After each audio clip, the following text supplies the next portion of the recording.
na quarta jornada do nosso gabinete e é um prazer mais uma vez poder conversar com vocês, né? E tá aqui pra gente discutir um assunto que eu acho que nunca perde a validade.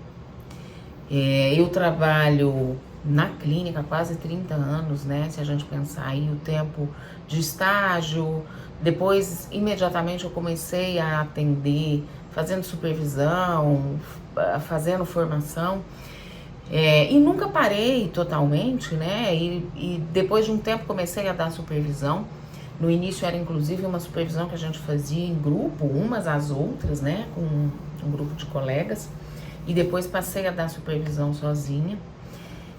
E ouço muito uma demanda, não vou chamar de queixa, mas uma demanda, né, dos profissionais, que é o de oferecer notícias, evidências às vezes, né? Nós vamos falar disso já já, mas evidências de uma eficiência na terapia, no processo terapêutico.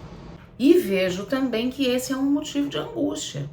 As pessoas ficam ali preocupadas com o que o paciente vai estar entendendo, como é que o paciente está recebendo o processo, né, de terapia.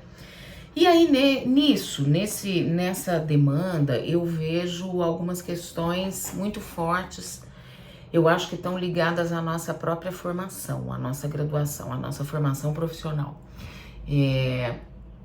Por exemplo, essa ideia de que eu profissional é que sou o responsável pela terapia. Né? Então a gente escuta muito isso durante a formação, durante a graduação. Olha, muito cuidado, nossa profissão é de grande responsabilidade, e obviamente é de grande responsabilidade, não há nenhuma dúvida sobre isso, responsabilidade ética, inclusive, a gente está falando disso.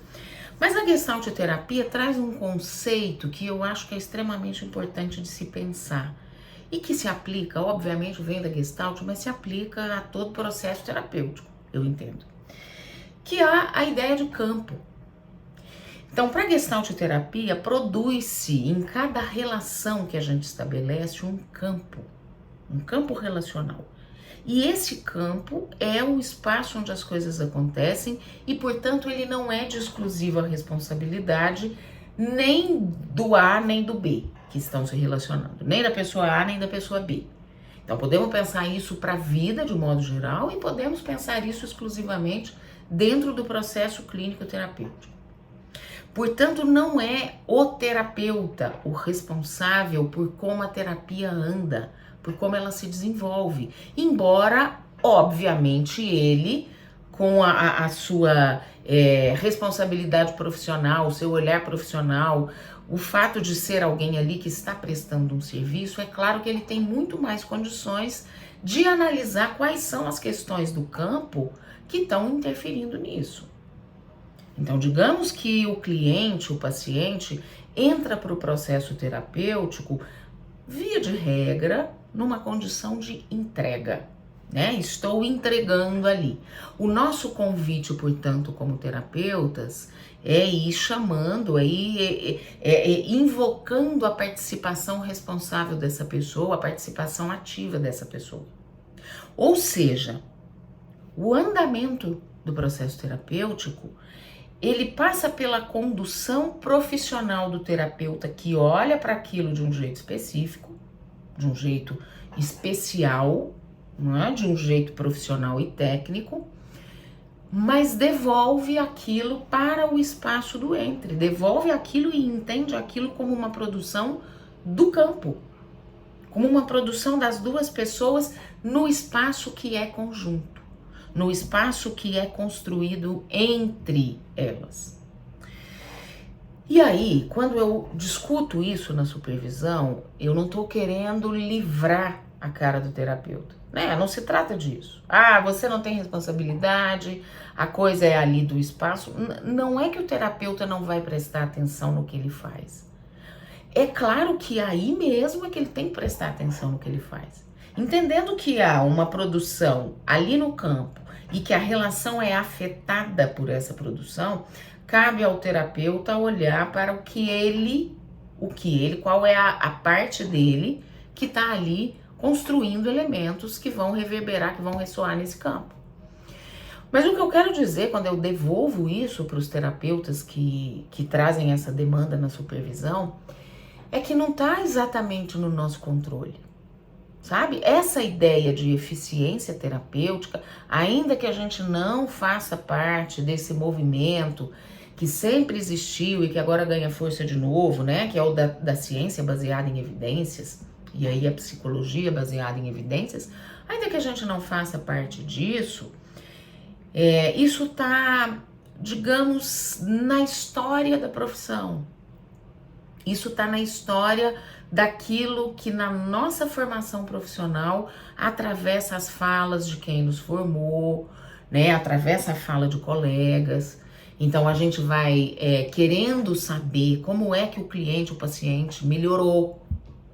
E eu escuto muito isso, a terapia parece empacada, eu não sei se essa pessoa tá bem, o que eu faço para ela ficar bem. Então, a minha questão nas supervisões e quando eu oriento pessoas a esse respeito não faça a pergunta o que é que em mim, terapeuta, está faltando ou o que é que eu devo fazer. Porque isso te leva a pensar que basta você fazer. E a coisa vai acontecer. E não é assim que funciona. No meu entendimento, a gente vigia e a gente se volta para aquilo que a gente faz, mas não é algo que dependa exclusivamente da minha condução técnica. Não é algo que dependa exclusivamente de uma ação minha apenas no campo. Eu tenho que estar sempre convidando o meu cliente, o meu paciente a participar e olhar para aquilo que entre nós não está funcionando bem. E aí sim eu posso fazer a pergunta, o que não funciona bem? Vou dar um exemplo prático, né? De repente você está lá atendendo alguém e sente que aquele atendimento te causa, por exemplo, um enfado, que você fica meio entediada quando você atende a pessoa. Então, ao invés de dizer o que está acontecendo comigo, é interessante perguntar o que está acontecendo conosco nessa produção. Eu sinto isso com essa pessoa? O que será que nessa pessoa me leva a sentir enfado? E eu fico com tédio, e eu fico com sono, e eu fico tentada a ir murchando, aí me rebaixando em termos de energia. Então, isso nos leva a pensar, será que essa construção entre nós não acontece em outros momentos, em outras relações que essa pessoa estabelece? Será que isso não vai sendo evocado por essa pessoa no modo dela estar no mundo? E muitas vezes falar disso pode levar a pessoa a pensar nessas questões que nós estamos discutindo aqui. Quando eu digo, fulano, é interessante, você vai falando e eu me sinto com a energia sendo rebaixada. Eu me sinto com uma certa distância do que você está falando. Você não precisa usar a palavra sono, você não precisa usar a palavra tédio, mas você pode dizer, quando você fala isso, eu vou me sentindo distante, como se eu estivesse flutuando. Então o terapeuta, ele também faz o exercício de colocar o corpo a serviço do processo. A gente fala disso muitas vezes e pode parecer meio vago. Colocar o corpo a serviço do processo terapêutico é isso também. É escutar, olha, o que o meu corpo produz quando eu tô com essa pessoa e colocar isso de volta no espaço entre nós. Então, isso não é ofensivo, isso não quer dizer, puta, estou dizendo que o paciente, o cliente é um tédio. Não se trata disso, mas é pensar o que está sendo produzido aqui e que é nosso. Eu não estou dizendo que é só ele. Eu não estou dizendo que é só o cliente, o paciente que está produzindo isso. Eu estou dizendo que no modo como a nossa relação está se estabelecendo, eu sinto isso. Pode ser que, inclusive, o cliente diga a mesma coisa para mim. Pode ser que ele diga, nossa, eu também me sinto desse jeito. Eu venho aqui, eu chego e antes de chegar estou super animado para conversar um monte de coisa. Quando eu sento aqui e quando eu venho para cá, eu sinto que a energia se rebaixa. Então vamos olhar para o que é essa produção. Será que é difícil falar de algumas coisas emocionais? Será que é difícil acessar alguns conteúdos emocionais ou será que a forma como a pessoa faz, como a pessoa sempre entra em contato com elementos que são ali difíceis, dolorosos, perigosos, será que essa forma já está reproduzida, já está cristalizada de um jeito sempre igual? E aí isso aparece no espaço da sessão, isso aparece ali entre vocês. Então devolver isso e colocar isso na pauta, devolver isso para a sessão, devolver isso para o processo, pode ser um jeito bastante interessante de não responsabilizar ninguém, mas trazer a questão para ser pensada. Olha, isso aqui é nosso, isso aqui está no nosso campo. Então, eu penso que isso diminui, inclusive, a ansiedade do terapeuta. Isso também eu vejo acontecer muito, né, nas supervisões, uma ansiedade para dar respostas.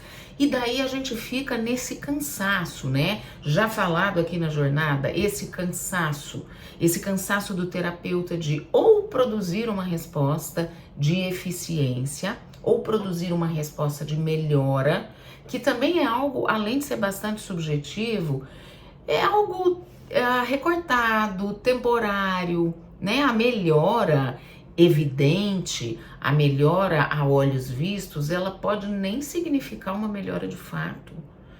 Quem é paciente, cliente de processos terapêuticos, sabe que às vezes a gente mesmo que está nesse papel de paciente, de cliente, a gente quer dar uma resposta. Às vezes a coisa é produzida de um jeito que a gente fica ali, não, eu estou melhorando, estou indo muito bem. Então, a melhora não tem que ser a nossa busca. E eu sei que isso é complicado nesses tempos que a gente está atravessando, em que se fala, de novo, sobre eficiência do terapeuta. Então, como é possível medir a eficiência do terapeuta em parâmetros objetivos, em parâmetros mensuráveis? Né? Quando eu ouço isso, eu tenho aquela sensação da gente estar retornando ao século XIX. Né, e dizer que a gente pode sim estabelecer critérios de melhora, porque esses critérios, eles são autodeclarados. E a autodeclaração, como a gente está dizendo aqui, ela tem muitos vieses. Ela pode ter, inclusive, o viés de agradar o terapeuta, de investir na relação, de provar que a relação é boa sim, que se trata de uma relação afetiva. Mas, às vezes, a melhora, ela tá num nível do não explicável, do não descritível. A pessoa tem uma sensação de que ela se aproxima de algumas dores e às vezes isso pode não ser bom, isso pode não significar bem-estar, mas isso pode significar avanço no contato, por exemplo. Né? Então, voltando ao ponto, eu entendo que levar isso para a relação terapêutica, colocar isso em pauta, discutir isso na cena terapêutica, pode diminuir a ansiedade do terapeuta por uma resposta. E pode também diminuir aquilo que muitas vezes a gente tem e que aí pode ser defensivo, pode ser uma defesa agressiva, pode ser cansativo, aquela coisa de eu tenho que ficar explicando que eu não preciso da resposta. Né? Eu tenho que ficar explicando para mim mesmo e às vezes isso tem que estar colocado ali no processo terapêutico. Olha, a resposta não sou eu que dou, eu não tenho como te garantir nada. Isso às vezes é cansativo, né? O terapeuta se sente meio que adotando uma saída que não é genuína, que não é honesta, né? Então, vamos pensar numa cena. O seu cliente, o seu paciente te pergunta, você acha que eu vou melhorar? Pergunta para você, terapeuta. Você acha que eu estou melhorando? Você acha que isso um dia vai passar? Então, quantas vezes, né, essa pergunta pode voltar numa sessão terapêutica e pra gente pode ser desgastante ter que dizer, olha, eu não dou respostas, eu não tô aqui para dar respostas prontas. Então, é mais fácil trazer aquilo para a cena terapêutica. Sem entrar no velho clichê de, devolver a pergunta. Não se trata disso, mas se trata de fato, olhar para o campo terapêutico. Né? Perguntar para a pessoa, por que será que essa pergunta te vem? Quem é que quer essa melhora tão rápida? Ela é boa para você? Ela é boa para mais alguém? Como é que você vai reconhecer a melhora? Se você está me perguntando, você acha que eu vou melhorar? Você acha que eu vou sair desse quadro? Eu te pergunto, como é que a gente vai reconhecer isso? Traz a coisa para o espaço plural. Traz a coisa para a coletividade daquele encontro entre vocês dois, né? Entre você e o seu cliente, o seu paciente. Então, lembre-se, aquela produção, ela é uma produção com você. Então, isso traz uma implicação para o terapeuta, não é, portanto, ele ficar reconhecendo que há resistências, que o cliente, o paciente está defendido, não é isso, mas também não é colocar no colo a responsabilidade exclusiva da coisa que está acontecendo. Quando a gente fala de campo, nós falamos de produção coletiva, de coprodução, né? Essa palavra co aí, às vezes ela vem cheia de um desgaste, né? De um uso banalizado, mas para a Gestalt terapia ela tem essa característica, ela tem esse sentido, é o estar com que a fenomenologia nos legou, nos deixou. Então, estar com significa implicar-se no campo, mas não assumir a responsabilidade exclusivamente técnica por aquilo que está acontecendo. A gente também é afetado como ser sensível. Nós, terapeutas, somos afetados como seres sensíveis e é importante ouvir essa afetação e é importante falar dessa afetação na cena terapêutica. É importante trazer isso, não para acusar ninguém, mas para dizer, olha, eu sinto algo quando você fala, eu sinto algo estando com você. O que significa isso? O que você vai sentindo, você cliente, paciente, estando comigo, estando na cena? O Fritz Perls falava, né, ele e o Goodman, especialmente ele e o Goodman, a gente sabe da participação do Hefferlein no livro PHG, mas ali no livro PHG de 51, essa é a recomendação, né? Esse é o ponto central do que eles estão dizendo. Olhe para a relação terapêutica. A relação é a grande questão do processo. É um grande investimento que a gente faz. E com isso eles estão dizendo, preste atenção porque é afetiva, preste atenção porque nós nos afetamos, o encontro nos afeta, nós afetamos o encontro, né? Nós estamos no encontro, então somos afetados, o encontro é nosso, é meu e do outro. Então, é nesse sentido que ele é afetivo e, portanto, ele ressoa e essa ressonância é dali, ela pertence ali. Vamos falar dela ali. Não basta falar só na supervisão. A supervisão ajuda muito, muito, muito a clarear caminhos, até ajuda nessa compreensão, mas aquele afetamento é uma produção daquele estar com, daquele aqui agora.